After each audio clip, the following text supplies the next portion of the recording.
jobs. You know, we had a saying in the locker room, individually you can be good, but collectively you can be champions. And that's really the mindset that our team was able to have. It reminded me of my high school football coach that told me, ability and a dime gets you a cup of coffee. And if you think about it, whether you're older people, young kids here, how many times we've been associated with friends, our teammates, our business associates who have all the talent and skill in the world, but don't quite get the job done because they think their abilities are going to pull them through. It's right now. I can go outside and I can test everyone in this room. I can see how high you can jump. I can see how fast you can run. I can measure how much weight you can lift. But I can't measure your heart. I can't measure your pride. And I can't measure your commitment.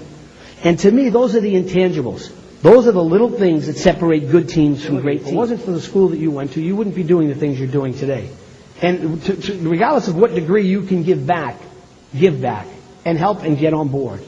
Make it happen so that your university is one that you can look back on and be proud of. Each and every one of us at some point in our lives have an opportunity. When you get that opportunity, it's what you do with it that matters.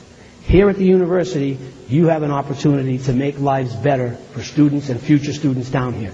It's what you do with that opportunity. What you do is you touch on their heart. You touch on their relationship that they had here at this university. You talk about the opportunities they had here, and especially if there's somebody that's successful in the business world because of what they had. Don't ever think you're any better than anybody else.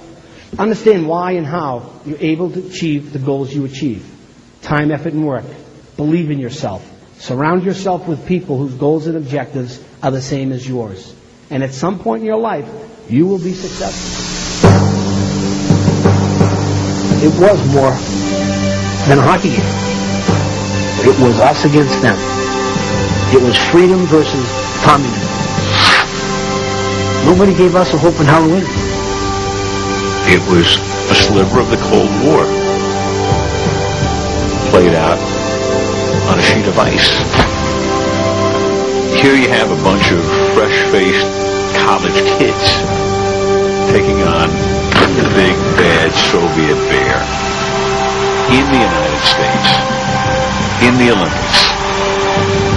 The confluence of events was so extraordinary, it can never happen again. Nobody paid attention to what Americans said in the world anymore. Our hostages had been taken, and we couldn't get them back. The Red Army went into Afghanistan. We couldn't get them out. It might have been the all-time low point for American public self-esteem. Who knew that these kids would become the vehicle for making people feel excited and proud again to wave a flag? It was a miracle. David slew Goliath. It was the greatest sports moment of the 20th century.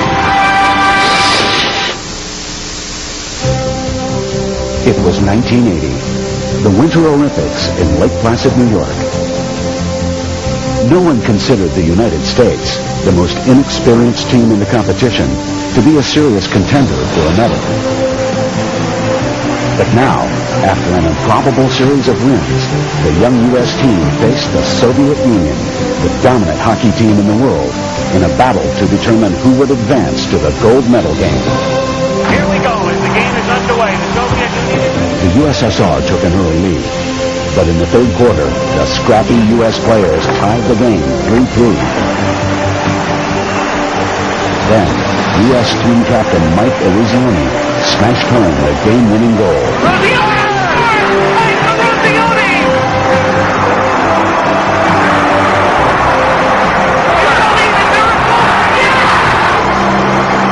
2 days later, the world watched as the U.S. team fought Finland for the gold. 5 seconds to the gold medal. 4 to the gold medal.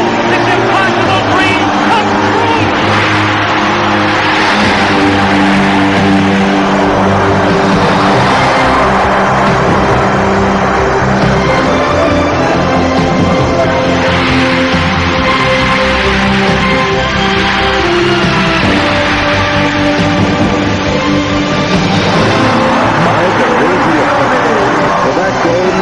Was and is to me the greatest upset in the history of sport, any place, any time.